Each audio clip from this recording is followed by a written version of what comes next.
سب سے پہلی مجلس کی تھی جس نے بنیادی فرشے وضاحت کی، جس نے شہدائے کربلا کا پیغام مجلس کی شکل میں بنایا، اس امام کو سید الصالحین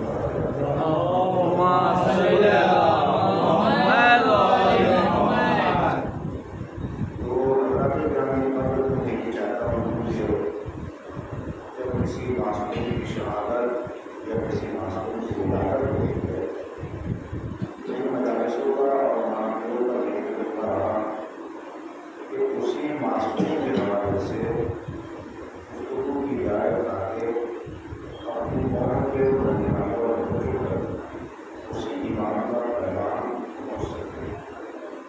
تو لہٰذا میں نے سورہ یاسین کی جو کلمہ قرآن ہے، جو دن ہے قرآن کا سورہ یاسین، اگر دن نہ ہو تو انسان کے قلب کی حرکت بند ہوتی، انسان مردہ ہو جاتا۔ اگر سورہ یاسین نہ ہو تو پھر اس کا اول کا آخر سمجھ نہیں آتا۔ اس لیے سورہ یاسین کو پہلے قرآن کہا گیا۔ اسی سورے کی ایک آیت ہے جس کو میں نے آج کی اس مجلس میں عنوان گفتگو بنایا، ارشاد ہوتا ہے بسم اللہ الرحمن الرحیم کل شیء احصیناہ فی امام مبین، کہ ہم نے ہر چیز کا احصاء امام مبین میں کر دیا ہے۔ جسے کچھ سیکھنا ہے یا لینا ہے اس کو اس اور اس در پہ جانے کی ضرورت نہیں ہے، در آل محمد علیہ السلام پر آئے یا پھر قرآن کے اوراق کو کھولے، اس سے پتہ چلے گا کہ اسلام چاہتا کیا ہے اور اسلام کروانا کیا چاہتا ہے۔ یہ ایک مختصر سی ترغیبی گفتگو ہے جو میں اللہ تک پہنچا لینا چاہتا ہوں۔ ہر چیز کو اللہ نے امام مبین میں سمو دیا ہے، ہم نے ہر چیز کو سمیٹ دیا اور سمیٹ کے اسے اکٹھا کر دیا کہاں پر؟ امام مبین میں۔ ہر خشک و تر آپ کو کردار آل محمد میں ہو جائے گا۔ جو اللہ نے آیت اماموں کے لیے کہی کہ ہم نے ہر شے کا علم امام مبین میں رکھ دیا، وہی آیت اللہ نے لفظ مبین کو قرآن کے لیے کہا۔ میں کچھ عرض کر رہا ہوں، لفظ مبین امام کے لیے بھی آیا ہے، لفظ مبین قرآن کے لیے بھی آیا۔ قرآن مبین، ہم نے قرآن کے اندر ہر چیز کو اکٹھا کر کے سمجھ لیا ہے۔ تو اب اگر قرآن سے سمجھ میں نہ آئے تو کردار آل محمد سے سمجھو، اور جو آل محمد کے کردار سے سمجھ میں نہ آئے وہ قرآن سے سمجھو۔ جو ہے تو یہیں سے میں اپنی بات کا آغاز کرتا ہوں۔ زیادہ طوالت مجھے مجلس کو نہیں دینا، اس کے بعد جلوس کی برابر ہونا ہے امام سجاد علیہ السلام کا۔ یہ ہماری خوش قسمتی ہے کہ اس امام کی فرش اعظم میں ہم بیٹھے ہوتے ہیں۔ پتہ ہے تاکہ میں آپ کے نفسیاتی ذہنوں کو تھوڑا سا جھنجھوڑوں کہ جس امام کی ہم فرش دعوت ہیں، ان امام کو بیمار کربلا کے نام سے یاد رکھتے ہیں۔ کیا آپ کی یقین نہیں کہ چوتھی امام ہر مجلس میں آتے ہیں؟ جس نے بنیادی مجلس رکھی ہو، جس نے بنیاد ڈالی ہو، کیا وہ امام اس مجلس میں نہیں آتے؟ لیکن مگر باتیں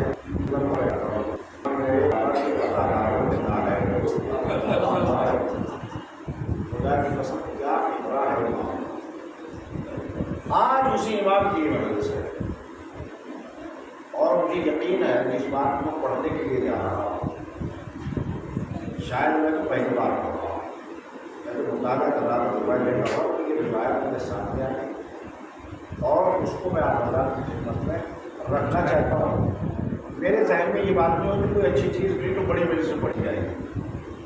مجلس امام نہ چھوٹی ہوتی ہے نہ بڑی ہوتی ہے، بے شک بے شک، وہ بڑے مجلس ہے وہ چھوٹی مجلس ہے، کوئی چھوٹی مجلس نہیں ہے، ہر مجلس برابر ہے۔ کیوں برابر ہے؟ کیونکہ سیدہ ہر مجلس ہے۔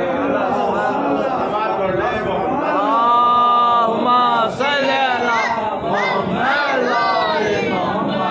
چاہے ایک ہو یا 5 ہو یا 50,000 ہو، ایسا نہیں ہے کہ چھوٹی مجلس میں تو وہ ہے جہاں پر ماں صاحب شہزادی نہیں آتی، بلکہ میں نے روایت یہ پڑھی ہے کہ ایک معظمہ کی جس کے اولادیں تھی، اولاد ہونے کے بعد ان کو فروخت کر دیا گیا تاکہ فرش ازا بچھائی جائے۔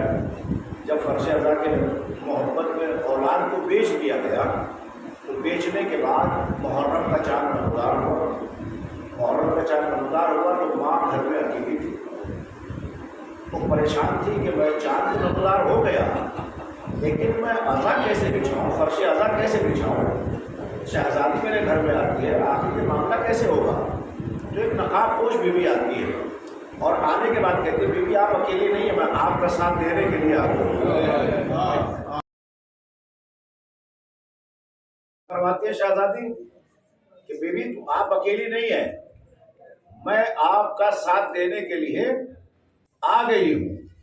یکم محرم سے لے کر یہ شہزادی شب عاشور تک عزاداروں کے لیے تبرک کا اہتمام، عزاداروں کے لیے تبرک تقسیم کرنے کا اہتمام، فرش عزا بچھانے کا اہتمام، لیکن جیسے ہی شب عاشور آتی ہے تو یہ بیوی دست ادب جوڑ کے کہتی بیوی آج مجھے معاف کرنا، آج میں آپ کے عزا خانے میں نہیں رہوں گی۔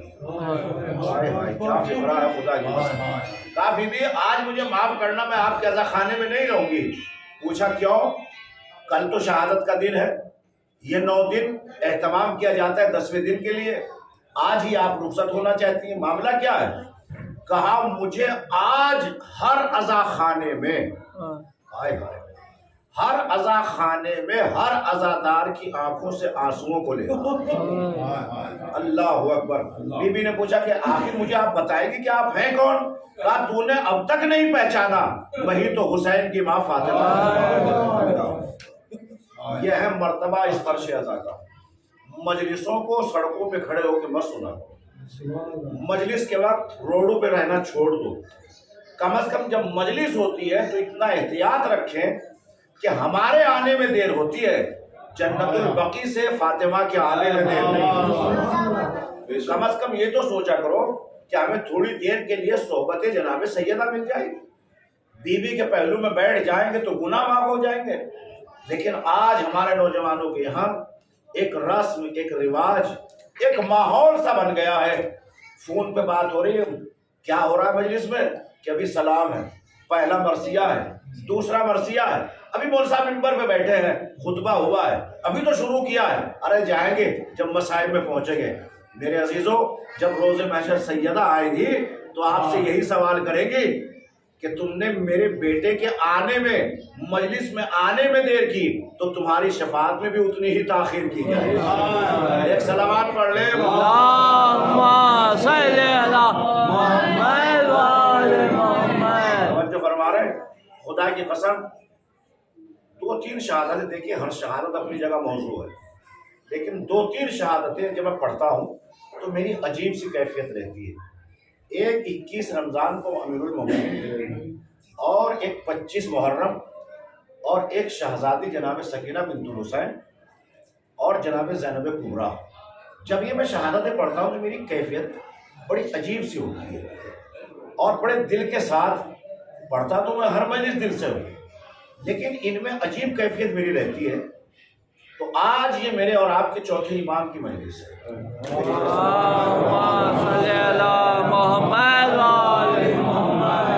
اب تھوڑا سا میرے ساتھ چلیں گے. یہیں سے مجلس کا میں نے آغاز کر دیا ہے. ایک روایت مجھے پڑھنی ہے، شاید حضور بخرات میں سنی ہو، لیکن نوجوانوں کے لیے ایک نیا تحفہ ہے. عزیزوں، مولا متقیان علی ابن ابی طالب علیہ السلام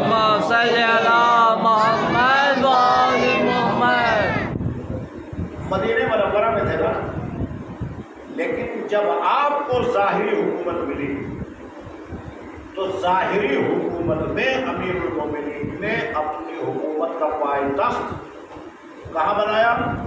مدینہ نہیں بنایا، بلکہ آپ نے اپنی حکومت کا پائیدخت کوفے کو رکھا.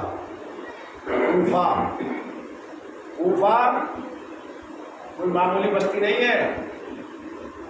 اس کوفے میں امیر المومنین نے اپنا پائیدخت رکھا. میں کہوں گا مولا، رسول خدا کا مزار مدینے میں ہے، شہزادی کی قبر مدینے میں ہے، فرزند امام حسن مدینے میں ہے.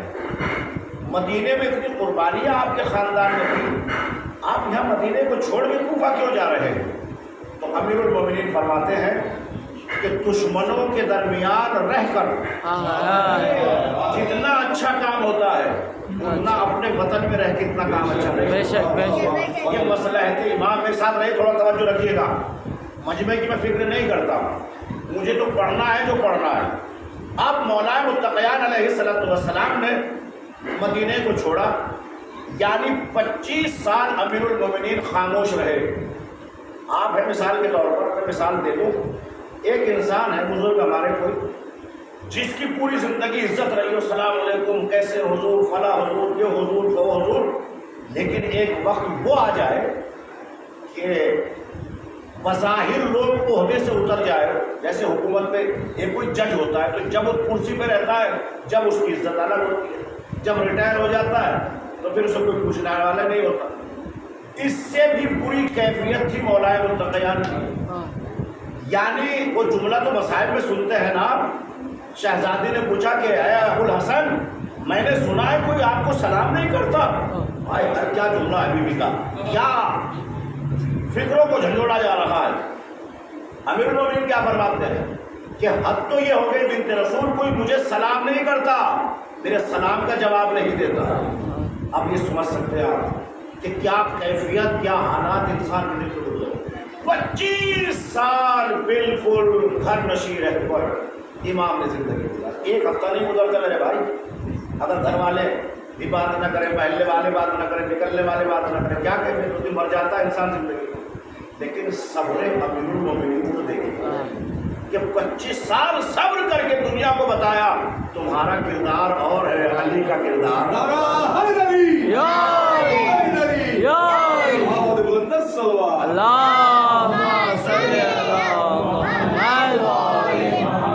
قسم جو چیزیں میرے ذہن میں آ رہی بالکل ذہن نشین نہیں تھی. ممبر پہ بیٹھنے کے بعد آپ لوگوں کے چہرے اور محبتوں کو دیکھ کے یہ موضوع کا میں نے انتخاب کیا فوراً ممبر سے.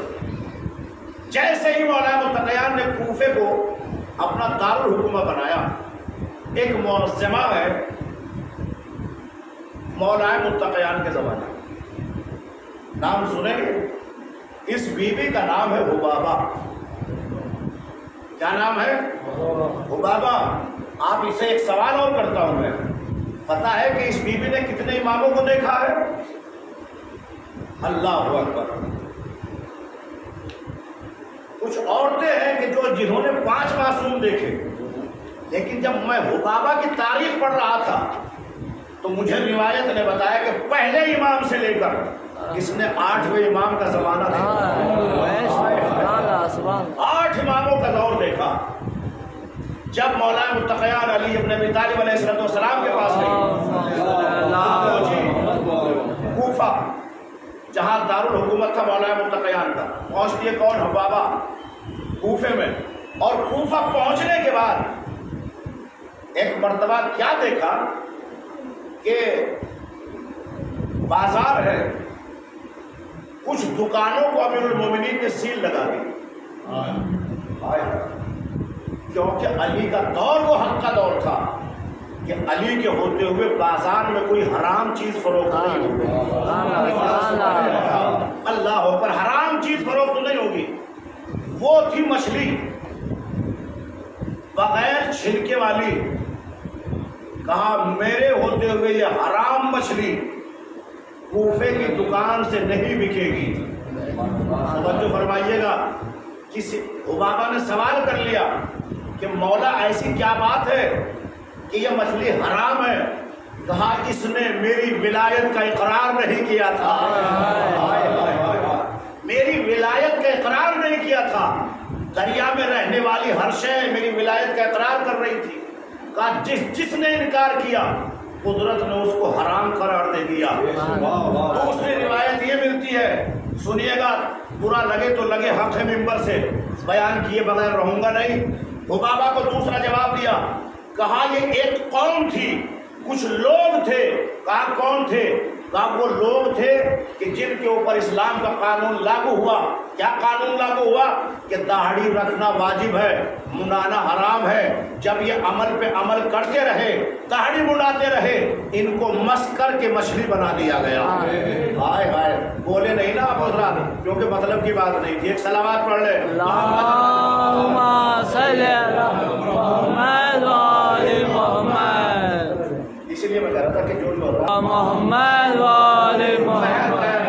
آپ کی خاموشی نے مجھے بتایا کہ کہاں تک آپ سن رہے ہیں۔ دو روایتیں ملتی ہیں اس منظر میں۔ اس کے بعد حبابہ کہتی ہے کہ آپ کے آنے کے جانے کے بعد کون امام بنے گا تو ہم کیسے پہچانیں؟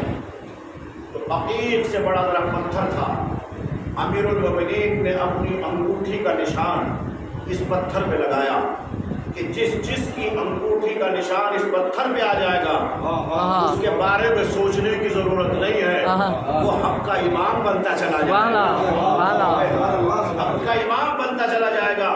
یہ دور امام حسین میں بھی آئی، دور امام حسن مجتبیٰ میں بھی آئی۔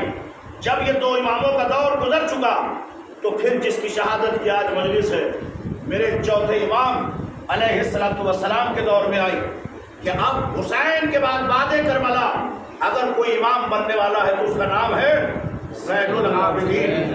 امام زین العابدین کے بعد جب پہنچی، پتہ پوچھتی ہوئی تو میرا اور آپ کا چوتھا امام حالت نماز میں تھا۔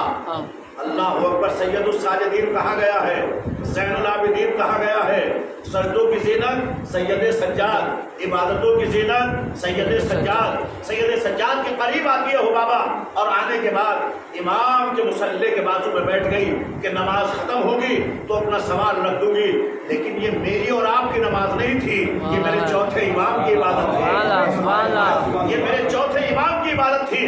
ادھر سلام پھیرتے تھے، پھر دوسری رکعت کے لیے کھڑے ہو جاتے تھے، دو رکعت مکمل ہوتی تھی، پھر میرا چوتھا امام کھڑا ہو جاتا تھا۔ تقریباً آدھا گھنٹہ حبابہ مصلی عبادت امام سجاد میں کے پہلو میں بیٹھی رہی کہ کب نماز ختم ہوگی۔ جیسے ہی ایک وقت وہ آیا کہ امام نے اپنی نماز کا سلام پھیرا تو برجستہ کہتی ہے میں آپ ہی سے متوجہ ہوں، میں آپ ہی سے کلام کرنے کے لیے آئی ہوں، آپ میری طرف متوجہ کیوں نہیں ہوتے؟ امام سجاد علیہ السلام نے ایک مرتبہ رک کیا، رک کرنے کے بعد کہتی ہے کہ مجھے آپ کے جگ نے ایک نشانی دی تھی، میں اس کو آزمانے کے لیے آئی ہوں۔ کہا کیا نشانی ہے؟ کہا یہ پتھر ہے، اپنی انگشتری اس پہ مس کیجیے تاکہ میں پہچانوں کہ آپ حق کے امام ہیں، آپ ہی عصمت مآب ہیں، آپ ہی چوتھے امام ہیں۔ جیسے یہ فقرہ کہا، امام علیہ السلام نے فرمایا کہ اے موسمہ، تیرے چہرے کے اوپر یہ سفید سفید نشان کیسے ہیں؟ غور نہیں فرمایا آپ نے، یہ سفید نشان کیسے کسے کہتے ہیں؟ برسک، جیسے سفید سفید داغ ہو جاتے ہیں نا انسان کے بدن پر، یہ بہت بڑا عیب سمجھا جاتا ہے۔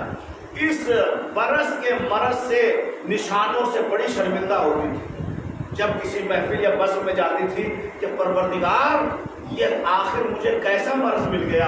تو امام علیہ السلام نے کہا کہ دیکھ تجھے یہ برس کا مرض ہے، اس کو عیب نہ سمجھ، یہ خدا کی طرف سے دی ہوئی ایک نشانی ہے۔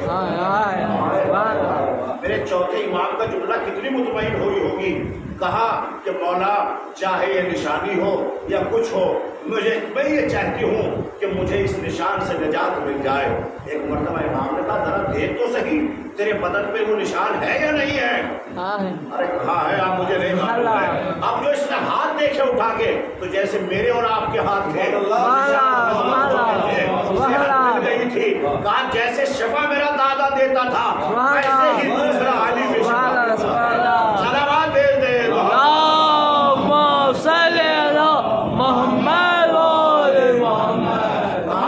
سامان اور لے کے آئی تھی، آپ تو کچھ اور معجزے دکھا رہے ہیں۔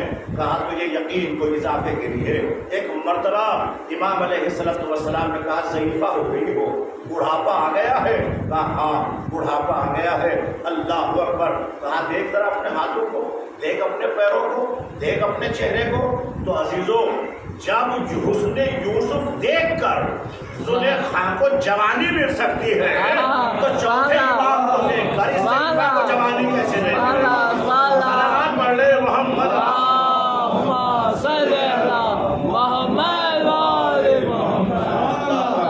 چوتھے امام علیہ السلام نے اس کو برس کے مرض سے شفا بخشی، اس کی بڑھاپے کو جوانی میں تبدیل کیا۔ تبدیل کرنے کے بعد امام سجاد علیہ السلام نے کہا وہ پتھر تو نکالو جو میرے جد نے دیا تھا۔ کہا آپ کو کیسے پتا؟ پھر وہ امام کیسا، وہ امام کیسا کہ جو یہ نہ جانے؟ کہا آپ کو کیسے معلوم؟ کہا میرا دادا دے رہا تھا، میں دیکھ رہا تھا۔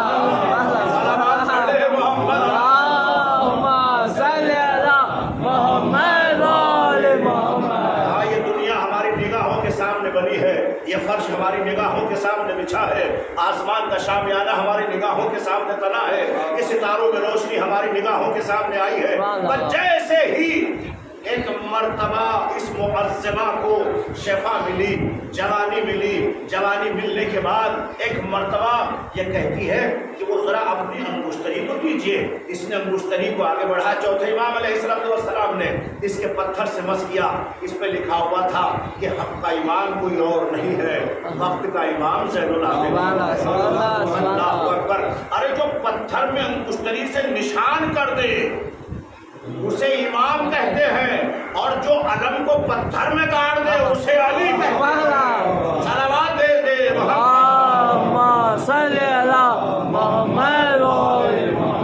یہ ہے آپ کے اور میرے چوتھے امام علیہ السلام کا حبابہ تمہیں اتنی جلدی موت آنے والی نہیں ہے، تمہاری ضعیفی کو میں نے جوانی میں اس لیے تبدیل کیا ہے کہ تجھے میرے 8ویں بیٹے تک پہنچنا ہے۔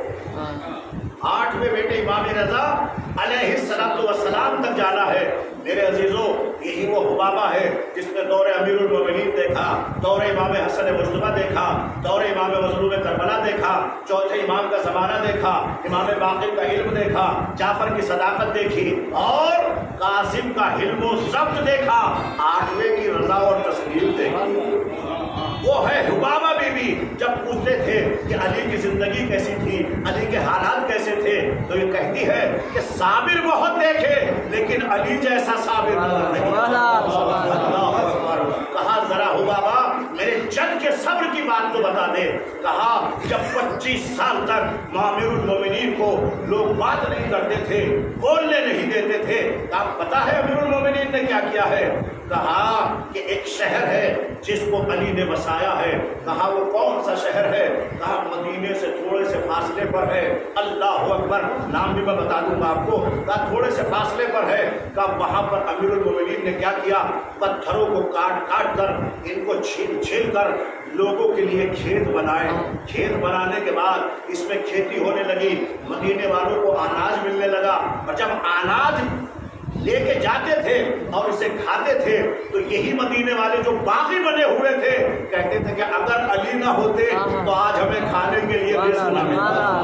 اللہ اکبر۔ حبابہ بیان کرتی ہوئی جا رہی ہے۔ اب میں اس منزل کو بتاؤں، شہر جو مدینے کے بالکل تقریباً 15 یا 16 کلومیٹر کے فاصلے پہ، نام ذہن میں بالکل نہیں آ رہا، میں بہت غور کر رہا تھا، آ جائے گا اگر پڑھتے پڑھتے تو میں عرض کر دوں گا۔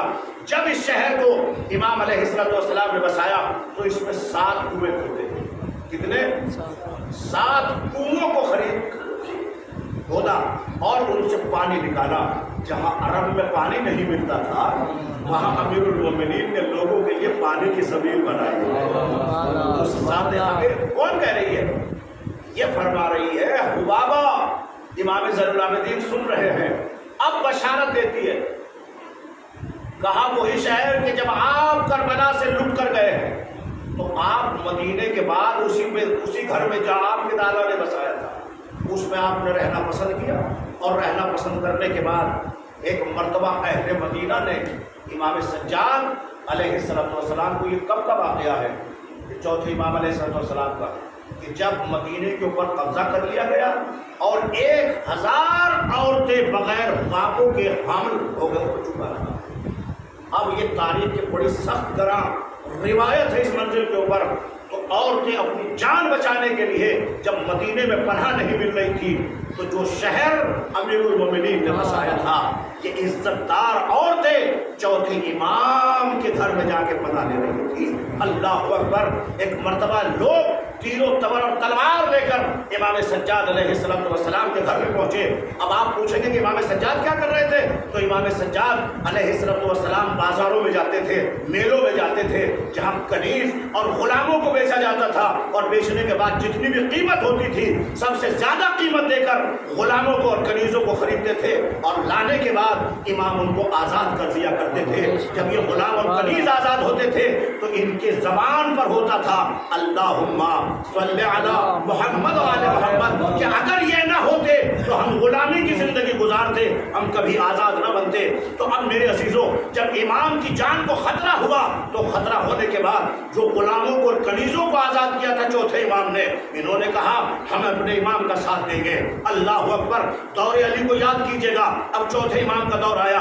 اس چوتھے امام کے دور میں جب امام کے گھر کا حصار کر لیا گیا قاتلوں کے ذریعے سے، تو ایک مرتبہ مدینے والے کہتے ہیں کہ میرا چوتھا امام، جو کہ دوسرا علی ہے نا، پہلا علی ابن ابی طالب، دوسرا علی ابن الحسین، چوتھے امام علیہ السلام نے زرا اٹھا اور دروازہ کھولا تو مدینے والے کہہ رہے روب لاب دے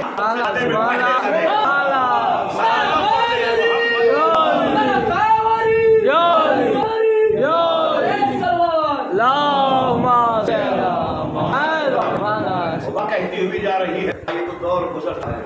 اے میرے زین العابدین، اے سید الساجدین، اے عبادتوں کی زینت، اے سجدوں کی زینت، میرے عزیزوں، یہی میرا اور آپ کا چوتھا امام ہے کہ جب مدینہ پہنچا سنتے ہیں کہ 40 سال مسلسل روتے رہے۔ اتنا کم بنا دیا گیا میرے چوتھے امام کو، اگر روتے رہے 40 سال مسلسل تو عبادت کرو، غلاموں کو کب خریدا، کھیت کب بنائے، لوگوں تک ناناج کیسے پہنچایا، امام نے گریا بھی کیا ہے اور جو فرائض حکم پروردگار کے تھے ان کو بھی ادا کیا۔ امت سے غافل نہیں تھا میرا چوتھا امام، لیکن میرے عزیزوں 40 سال یا 35 سال روایت پر بنا روایت امام روتے رہے مسلسل۔ جب ایک دن امام علیہ السلام اپنے گھر سے نکلے تو امام کے باغ میں 500 درخت کھجوروں کے تھے۔ ایک دن گھر سے دوش میں ردا ڈالی اور ردا ڈالنے کے بعد اپنے باغ میں پہنچے، اور باغ میں پہنچنے کے بعد منہال آتا ہے، منہال کوفی آ کے کہتا ہے کہ امام سجاد کہاں؟ کہا اپنے باغ میں سیر کرنے کے لیے گئے۔ لفظ سیر استعمال ہوا تھا۔ تو ایک مرتبہ منہال کوفی کہتا ہے کہ بعد کربلا سجاد ہم نے یہ سنا کہ خون کے آنسو ہوتے ہیں کہ آخر چوتھے امام سیر کرنے کے لیے گئے۔ منہال کوفی امام کے باغ میں پہنچا، اور امام کے باغ میں پہنچنے کے بعد اس کے ذہن میں سیر کا تصور تھا، تو کیا دیکھا کہ امام اپنے ردا بچھا کے باغ میں اس کے اوپر بیٹھے ہوئے۔ اللہ اکبر! منہال کوفی نے سوال کر دیا کہ مولا میں تو کوئی اور تصور لے کے آیا تھا۔ کہا منہال کوئی تصور نہ رہا، جب میں جنگل میں آتا ہوں تو مجھے کربلا یاد آتا ہے۔ یہ ہے زندگانی امام سجاد علیہ السلام۔ کس طریقے سے آپ نے زندگی دن کو گزارا، کن حالات سے گزرے آپ۔ ایک روایت اور رکھتا ہوں آپ کے درمیان، کیونکہ شہادت کی وجہ سے جلوس برابر ہو رہا ہے اور مسائل میں کوتاہی نہیں کرتا۔ سن لیجیے گا، جب میرا چوتھا امام قید سے رہا ہو کر وادِ کربلا مدینہ پہنچے تو امام نے شادیوں میں جانا، خوشیوں کی بزموں میں جانا ترک کر دیا تھا، اور جب ترک کر دیا چوتھے امام نے تو اب روایت کے فقرے یہ کہتے ہیں کہ امام سجاد علیہ السلام نے کہا کہ اگر تم مجھے خوشیوں کی بزم میں بلانا چاہتے ہو تو پہلے میری جد کی فرش عزا تاکہ میں مجلس کے ذریعے تمہاری خوشیوں کی بزم میں شریک ہو جاؤں۔ سن لیا نا آپ نے، میرا پڑھنا بھی بہت آسان ہے اور آپ کا سننا بھی بہت آسان ہے، توجہ ہے۔ اب امام علیہ السلام کے اس چاہنے والے مجلس کا اہتمام کیا، پہنچے۔ امام کو اپنے بھائی علی اکبر کے مسائل بہت پسند تھے۔ جب ذاکر ممبر پہ جاتا تھا تو چوتھے امام کہتے تھے، کیا فرماتے تھے؟ وہ ذاکر میرے اکبر کی جوانی کے مسائل پڑھتا۔ تو ایک مرتبہ سوال کیا کہ مولا آپ کے جناب کوئی تو آپ کے بابا بھی ہیں، جناب عباس بھی ہیں، چچا بھی ہیں، تو ہم پتہ اکبر کے سینے میں پرچی میرے بابا کی آنکھوں کا نور چلا گیا۔ اللہ اکبر، آج بھی میرے بابا کو قبر میں قرار نہیں آتا۔ آج روکو اور باب اعظم بالکل آمادہ۔ ایک مجلس اور پتہ ہوتی ہے مدینے میں، وہ کیسی مجلس تھی؟ چوتھے امام علیہ السلام بیٹھے، اب امام کے ہوتے ہوئے کوئی مجلس پڑھے، اتنا بڑا معجزہ ہے۔ ہم تو یہ تمنا کیے ہوئے کہ مولا غیبت کا پردہ اٹھا کے آؤ، آپ اپنے جد کے مسائل اور فضائل پڑھیں اور ہم سامعین میں سننے والے ہوں۔ اگر حقیقی بیٹا اپنے باجداد کے فضائل پڑھے گا اس کا اثر کیا ہوگا؟ لیکن کمیل کو ذاکر بنایا، کمیل ممبر پہ جاؤ، جانے کے بعد میرے جد کی مجلس پڑھو، کہا زیادہ مسائل کا تذکرہ کرنا۔ اللہ اکبر، مال مجلس یہ تو علماء اور ذاکرین نے فضائل اور قرآن کی آیتوں کو دلیل بنایا ہے اس کے لیے تاکہ پہلے فضیلت بیان ہو، لیکن حق مجلس ماحصل مجلس جو ہے وہ مسائل پہ شہدائے کرتا ہے۔ بیوی نہ جانے کہاں بیٹھی ہو غصہ لینے کے لیے، اب اور آپ بڑے سکون سے آ گئے نا، کوئی گاڑیوں کے سہارے سے آیا، کوئی پیروں سے چل کے آیا، اگر تھوڑا سا سر میں درد ہوتا ہے تو چھوڑو دوسری مجلس میں شریک ہو جائے، لیکن ہر مجلس میں ٹوٹی ہوئی پسلی غصہ ہے کہ پاس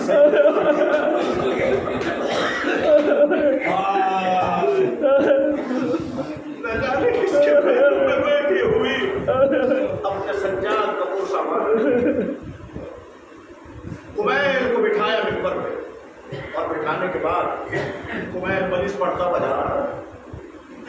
کمیل نے مسائل شروع کیے اور مسائل کا فقرہ یہ تھا کہ حسین کا بھتیجا قاسم کربلا میں بکھر گیا، اس کے لاشوں کے لاش کے ٹکڑوں کو حسین جگہ جگہ سے